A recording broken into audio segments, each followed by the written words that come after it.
You're watching Monty TV. I'm Jackie Karsh, sitting down now with Tien of Zuora, the founder and CEO of the cloud-based software company, helping companies grow their subscription-based businesses. Yeah. Tien, thank you so much for sitting down with us. Thanks for having me. For those of us who don't really know what the subscription economy is, but we are already subscribed, please explain. The reason we're here, we actually wrote a book on the subscription economy, and we've been talking about this thing for the last 11 years since the company was founded. It's this idea that you and I, we really don't have to buy anything, right?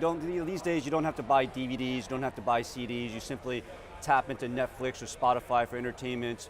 You don't really have to buy cars, right? Most of us are starting to use more Uber and Lyft to get around versus worrying about where our car is parked. You don't buy software anymore and servers, you just point your browser to the cloud and get what you want. We think this is going to happen across all of our lives. We think there's something called an end of ownership, where you and I, in the next few years, are going to find that we just don't need to own anything anymore. There's all these services out there to tap into for what we need.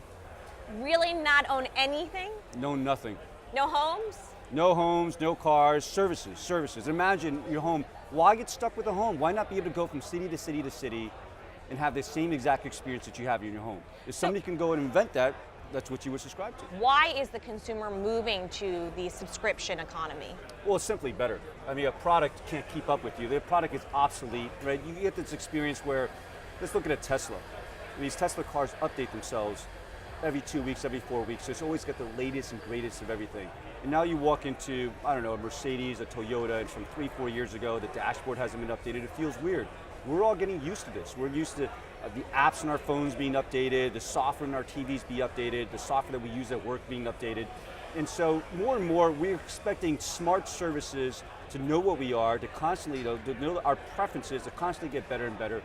We prefer to subscribe versus to buy. But there are companies who do both. You know, Amazon has a subscription model, but they also have a purchase where you own something. Well, we think it's not really about the purchase. So we see Amazon as a subscription business. If you look at Amazon versus Walmart, we think the rest of the world is mistakenly thinking Amazon is e-commerce and Walmart is bricks and mortars. And you can see Walmart has a big e-commerce business and Amazon is doing more and more bricks and mortars. We think the big difference is Amazon knows who you are.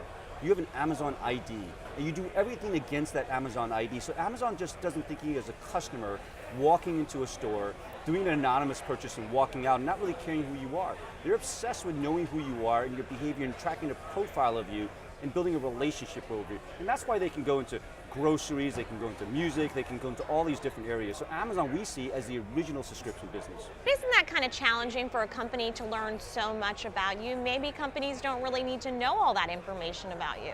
Well, I think what happens is if they don't, they will be disrupted, so to speak, right? I think the reason, so our company works with 7 of the top 10 auto manufacturers, and the reason for that is because of Uber.